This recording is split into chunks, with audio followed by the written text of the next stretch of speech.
Hello दोस्तों, आज अपन बात करेंगे सदोष परिरोध की, जिसको इंग्लिश में रॉन्गफुल कन्फाइनमेंट कहते हैं। सदोष परिरोध और एक होता है सदोष अवरोध। इन शब्दों को देखने से लगता है कि यह परिरोध की बात करता है, यह अवरोध की बात करता है। अवरोध का मतलब होता है एक जगह में अवरुद्ध आना और दूसरी जगह खुली होना, यानी आपके पास ऑप्शन है, दूसरा रास्ता है जाने के लिए, तो उसको हम कहते हैं सदोष अवरोध। आपने देखा होगा शहर की गलियों में जब शादी होती है या कोई प्रोग्राम होता है तो एक सड़क बंद हो जाती है और दूसरी सड़क आपके लिए खुली रहती है, उसको हम सदोष अवरोध कहते हैं। और एक होता है सदोष परिरोध। परिरोध का मतलब होता है चारों तरफ से, यानी किसी व्यक्ति की स्वतंत्रताओं पर पूरी तरह से निर्बंधन लगा देना, उसकी स्वतंत्रताएं बाधित हो जाना, उसको हम कहते हैं सदोष परिरोध, यानी जाने का कोई रास्ता नहीं। सदोष परिरोध जब किसी व्यक्ति को बंदी बना दिया गया है, यानी सदोष परिरोध रख दिया है, तब आपके पास कानूनी ऑप्शन क्या क्या है। सबसे पहले हम आज बात करते हैं संविधान की।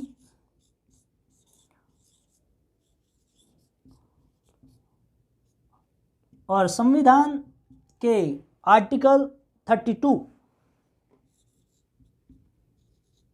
और आर्टिकल 226 226 यह आपको आर्टिकल 32 के तहत सीधे सुप्रीम कोर्ट और यह आपको सीधे हाई कोर्ट जाने की इजाज़त या राइट प्राप्त है। जब किसी व्यक्ति को सदोष परिरोध बना दिया गया है और उसकी मूल अधिकारों की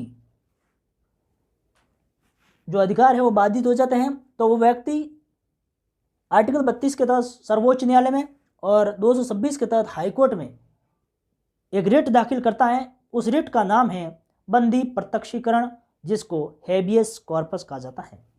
और इसी रिट के द्वारा इसकी स्वतंत्रताओं को पुनः जागृत किया जाता है, यानी उसको छुड़ाया जाता है, उसको आबाद किया जाता है। ये तो है आपको कॉन्स्टिट्यूशन इसका राइट देता है। इसके अलावा भी आपके पास राइट है। अब अपन बात करते हैं सीआरपीसी की। सीआरपीसी में भी सदोष परिरोध के लेकर आपके पास कानूनी प्रक्रिया है। वो है धारा 97। ये 3 लोगों को पावर देती है, जिसमें डीएम, जिसको आप डिस्ट्रिक्ट मजिस्ट्रेट कहते हैं, और एसडीएम, जिसको आप सब डिविजनल मजिस्ट्रेट कहते हैं, और एक होता है आपका फर्स्ट क्लास जुडिशियल मजिस्ट्रेट।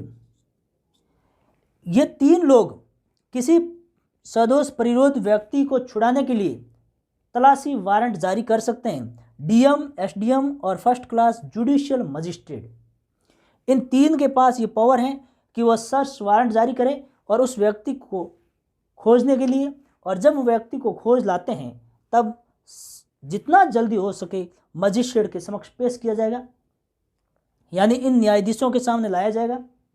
और लाने के बाद यह बंदी बनाएगा व्यक्ति उसकी परिस्थितियों को देखेंगे और जैसा उचित समझेंगे वह आदेश पारित करेंगे, यानी आपराधिक प्रक्रिया को शुरू करने की परमिशन दे देंगे। तो क्या आपके पास सीआरपीसी में 97 में और कॉन्स्टिट्यूशन में 32 और 226 के अलावा और भी कई यह आपको राइट है? तो और भी राइट है आपके पास। आईपीसी में भी है, भारतीय दंड संहिता 1860, जिसको आईपीसी कहते हैं। आईपीसी में भी आपके पास पावर है और वो सेक्शन है 342।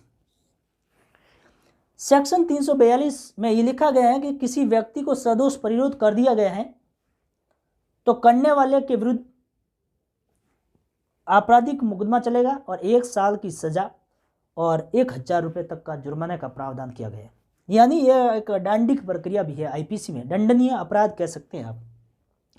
और एक सबसे बड़ा राइट है, बहुत महत्वपूर्ण राइट है, वो आपका है प्राइवेट प्रतिरक्षा का अधिकार, जिसको हम कहते हैं प्राइवेट डिफेंस का अधिकार। और वह आईपीसी की धारा इसी की 100 का खंड 6 ये कहता है कि किसी व्यक्ति को सदोष परिरोध कर दिया गया है और जिस व्यक्ति को सदोष परिरोध किया है वह उसके पास युक्तियुक्त ये जानने का या उसको युक्तियुक्त आशंका है कि मेरी कोई लोक अधिकारी यानी पुलिस अधिकारी या लोक अधिकारी मेरी सहायता नहीं कर पा रहे हैं या वहाँ तक मेरा संपर्क नहीं हो पा रहा है और मेरे अधिकार परिरोध हो रहे हैं, उसको इस बात की आशंका है कि मेरे साथ मृत्यु कारित हो सकती है। सदोष परिरोध तो मुझे कर दिया, मेरी मृत्यु कारित हो सकती है और मुझे कोई लोक अधिकारी की सहायता प्राप्त होती नहीं दिख रही है, तो वो व्यक्ति जिसने उसको बंदी बनाया है उसकी वो हत्या कारित कर सकता है। ये बहुत बड़ा प्राइवेट अधिकार है उस व्यक्ति को कि वो अपनी जीवन को बचाने के लिए, जिसने उसका जीवन बाधित करके वो मृत्यु कारित करने में तुला हुआ है, उसकी हत्या कर सकता है। शर्त यह है कि उसकी युक्तियुक्त आशंका इस बात की होनी चाहिए कि एक तो मेरी मृत्यु कारित हो जाएगी और दूसरी आशंका ये होनी चाहिए कि मेरे को छुड़ाने के लिए कोई लोक अधिकारी की सहायता मिलने वाली नहीं है।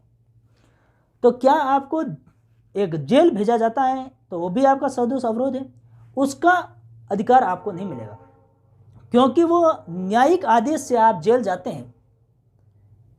पुलिस पकड़ने के बाद 24 घंटे के भीतर जुडिशियल मजिस्ट्रेट क्षेत्राधिकार वाले के समक्ष पेश करती हैं और जुडिशियल आदेश या न्यायिक आदेश से आपको जेल भेजा जाता है, तब आपको इसका अधिकार प्राप्त नहीं होगा।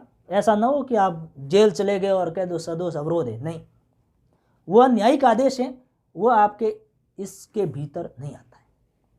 धन्यवाद।